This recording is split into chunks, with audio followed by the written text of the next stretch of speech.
नमस्कार, मैं हेमंत राणा हिमाचल तहलका न्यूज़ के लिए कैमरा पर्सन तरसेम के साथ आज आपको लेकर आया हूं लुथान, जहां पर कांग्रेस के एक नामी नेता नरदेव कंवर जी रहते हैं।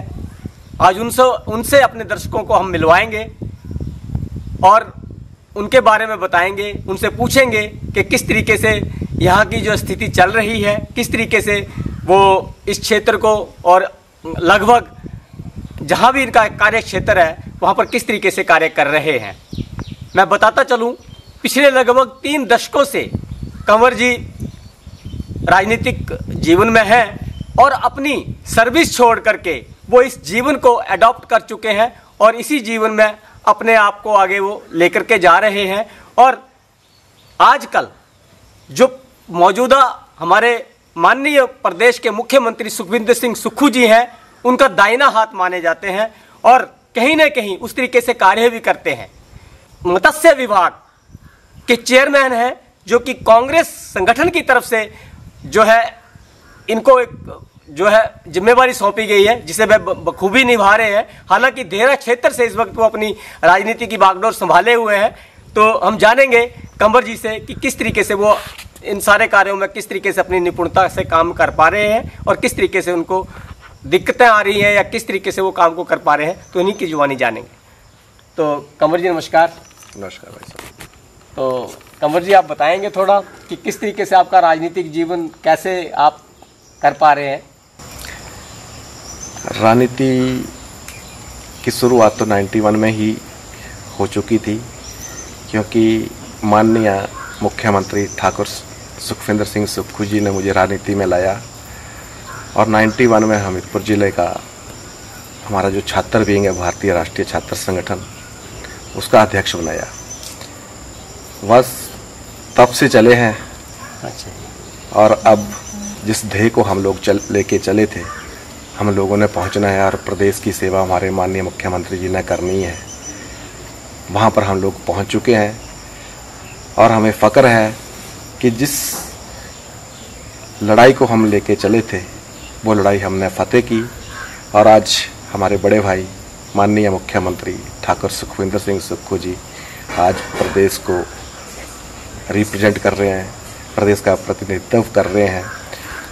और जिस तरह से उन्होंने आज प्रदेश को चहुमुखी विकास की और अग्रसर किया है, और ख़ासकर मैं ये बताना चाहूँगा आप सबको कि आपदा के टाइम में जिस तरह से माननीय मुख्यमंत्री जी ने ग्राउंड जीरो के ऊपर खुद पैदल चल के, खुद मलबे में घुसकर गरीबों का हाल जाना, गरीबों का हाल सुना, और जिस तरह से पिछले कल ही उन्होंने गरीब जनता को 4500 करोड़ का जो एक राहत पैकेज आपदा के रूप में दिया है, मैं उनकी भरपूर प्रशंसा भी करता हूं और उनको सल्यूट भी करता हूं, क्योंकि माननीय मुख्यमंत्री ठाकुर सुखविंदर सिंह सुक्खू जी, हम लोग हमेशा कहते आए हैं कि वो एक आम जनता का नेता है और उन्होंने आपदा के समय में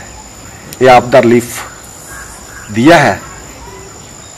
हम शुक्रगुजार हैं कि हमारे प्रदेश को एक ऐसा मुख्यमंत्री मिला जो प्रदेश की जनता के साथ तन मन धन से खड़ा है, जिन्होंने खुद अपने जीवन की पूंजी जितना भी अमाउंट था उस सबको इकट्ठा करके 51 लाख रुपया जो है प्रदेश हित में दान कर दिया।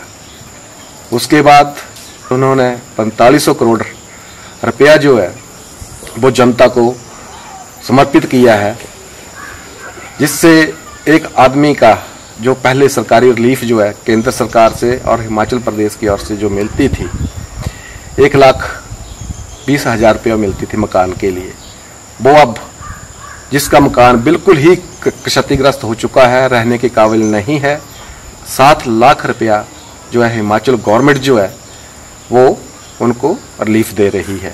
और जिस किसी का घर, किसी की दीवार टूट गई है या किसी का डंगा टूट गया है, पानी में बह गया है, तो उनको 1 लाख रुपया जो है वो देने जा रही है। इसी तरह उन्होंने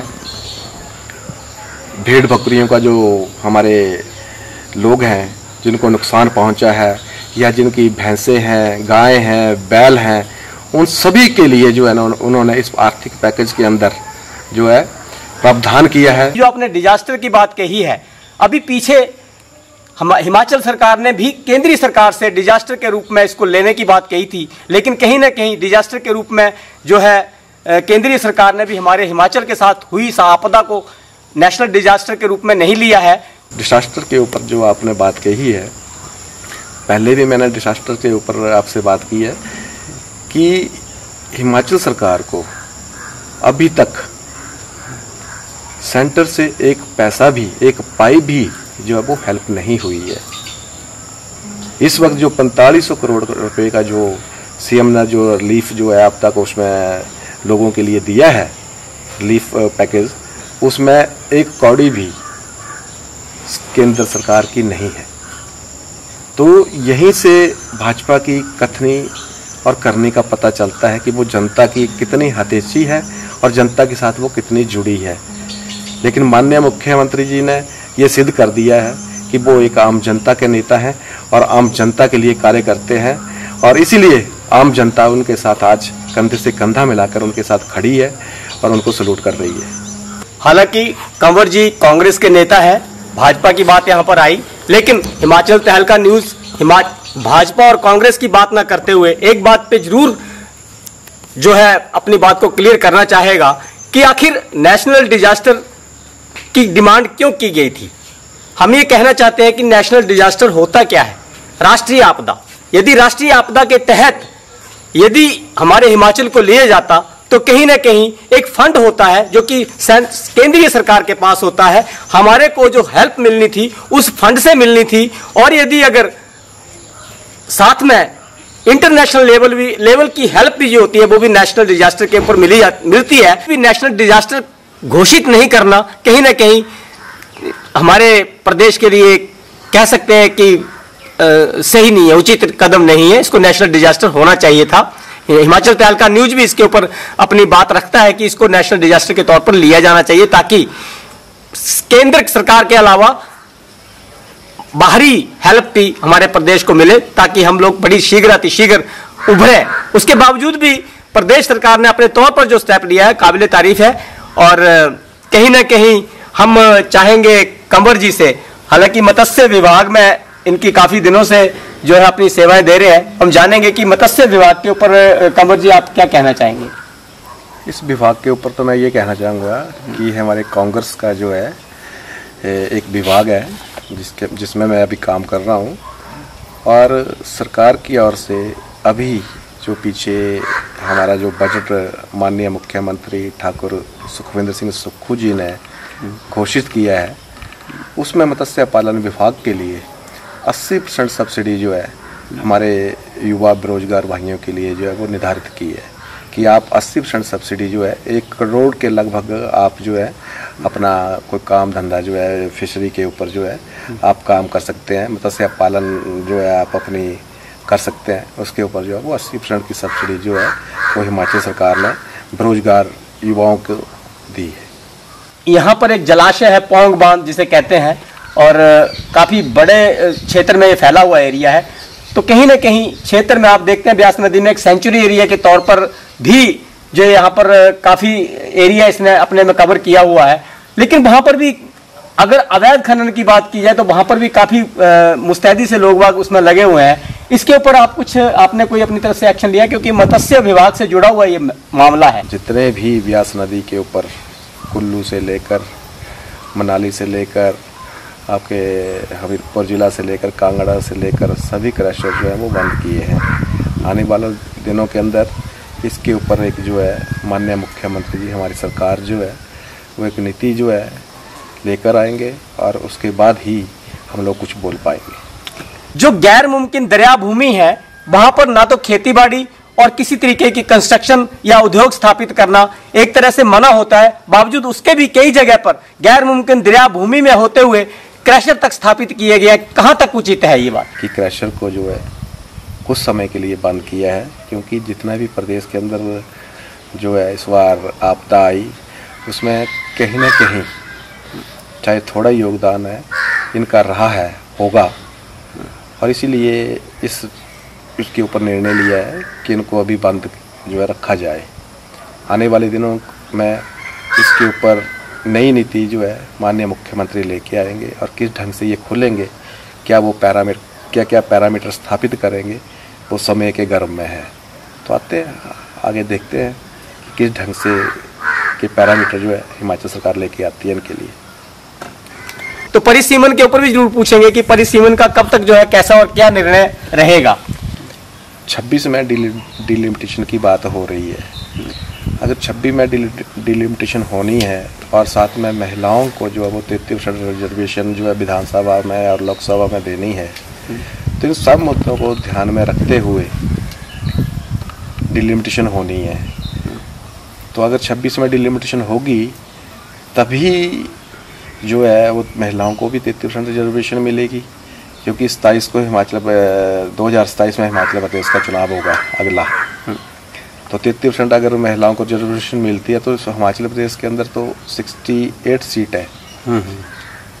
तो आने वाले दिनों में जब भी डिलिमिटेशन होती है और 68 की जगह 90 के लगभग जो है हिमाचल प्रदेश की सीट होनी है, लोकसभा की भी बढ़नी है, राज्यसभा की भी बढ़नी है, तो इन सब चीज़ों को, लेकिन ये जिन जो अभी तक पूरा बाहर नहीं निकला है, जैसे पूरा बाहर निकलेगा तो जो वास्तविकता जो है वो सामने आएगी कि वास्तव में क्या होने जा रहा है। लेकिन अभी तक इसके ऊपर मैं पूरे फिगर एंड फैक्ट्स के साथ जो है अभी जनता को नहीं बता सकता, लेकिन इतना तय है कि डिलिमिटेशन होने जा रही है। नरदेव कंवर जी की क्या मंजिल है इस राजनीति में? तो कंवर जी, राजनीति में मंजिल आखिर क्या है? देखो, ये जीवन मिला है और इस जीवन में गरीब आदमी की मदद करना ही मैं समझता हूँ कि सबसे बड़ी मंजिल है। आप गरीबों की हमेशा मदद करिए, आप गरीबों के साथ हमेशा खड़े रहिए, उनका दुख दर्द बांटिए और उनके साथ मजबूती के साथ खड़े रहें और उनकी आवाज़ को जो है बुलंद करें। मैं समझता हूँ ये जनता के द्वारा दिया हुई पद ही जो है वो सबसे बड़ा पद होता है। आजकल इंडिया नाम का बड़ा शोर मचा हुआ है, तो कंवर जी से जानेंगे कि इस क्षेत्र में इंडिया का क्या प्रभाव है और इंडिया क्या चीज़ है। प्रदेश में इस वक्त जो फांसीवादी ताकतें हैं, जिन्होंने इस वक्त प्रदेश के अंदर धर्म की राजनीति की है, सांप्रदायिकता फैलाने की बात की है, इन सब ताकतों के विरुद्ध ये गठबंधन जो है वो इंडिया के रूप में बना है और उसके साथ जनता खड़ी है।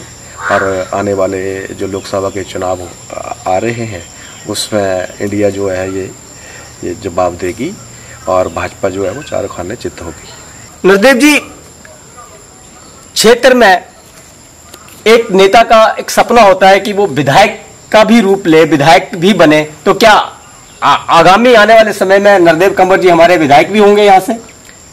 मुझे सिर्फ काम करना है, आम जनता के साथ खड़े होना है और उनकी आवाज़ को बुलंद करना है और उसी के ऊपर मैं काम कर रहा हूँ। आगे मुख्यमंत्री जी ने मुझे कहाँ से आशीर्वाद देना है और कहाँ से आशीर्वाद नहीं देना है, ये समय के गर्भ में मैं सिर्फ जनता के लिए बना हूँ और जनता के लिए काम कर रहा हूँ। देरा डिवीजन के अंदर हमारे जो किसान हैं और अधिकतर लोग जो है हमारे यहाँ के खेतीबाड़ी करते हैं और खेतीबाड़ी के ऊपर निर्भर हैं। तो यहाँ पर एक जायका का प्रोजेक्ट होता था जो जापान का प्रोजेक्ट है और इस वक्त उस प्रोजेक्ट के अंदर 10,000 करोड़ रुपया जो है वो आया हुआ है। तो ये प्रोजेक्ट देरा से हमारा बाहर चला गया था। अच्छा, उस प्रोजेक्ट को वापस देरा में जो है हम लोग ले आए हैं, जिससे हमारे किसानों को आने वाले समय में जो है बहुत फ़ायदा होगा। उनको पूरे इंस्ट्रूमेंट से लेकर उनकी जो ज़मीनें हैं पूरी फर्टिलाइज होंगी। बड़े बड़े यहाँ पर जो है मोटर्स लगेंगी, पंप लगेंगे, बहुत सारा फ़ायदा जो है वो किसानों को होगा। बीज मिलेंगे, पौधे मिलेंगे, हर ऐसी जो फैसिलिटी है वो किसानों को जो समय समय के ऊपर औजार मिलेंगे। हर फैसिलिटी से मुहैया जो है वो किसानों को करवाया जाएगा। एक और बड़ा प्रोजेक्ट जो है वो जिला कांगड़ा को दिया है, जो अनाथ बच्चे हैं उनके लिए और जो हमारे बुजुर्ग हैं उसके लिए जिला कांगड़ा के अंदर एक बहुत बड़ा अनाथ आश्रम और वृद्ध आश्रम जो है मेरी ही पंचायत के अंदर लुथान में जो है वो बनने जा रहा है और 80 करोड़ के लगभग ये प्रोजेक्ट जो है वो बन के तैयार होगा और कभी भी शिलान्यास जो है इसका माननीय मुख्यमंत्री जो है वो लुथान में आकर कर सकते हैं। तो ये थे नरदेव कंवर जी। अपनी हर एक बात को उन्होंने बड़ा बारीकी से जनता के सामने रखा है और हम भी इनको तहे दिल से हम इनका धन्यवाद भी करते हैं और ईश्वर से भी प्रार्थना करते हैं कि वो आगामी विधायक बने, ताकि अब हम आने वाले समय में इनका एक विधायक के रूप में भी साक्षात्कार करें। धन्यवाद सहित मैं हेमंत राणा, कैमरा पर्सन तरसेम के साथ लुथान से।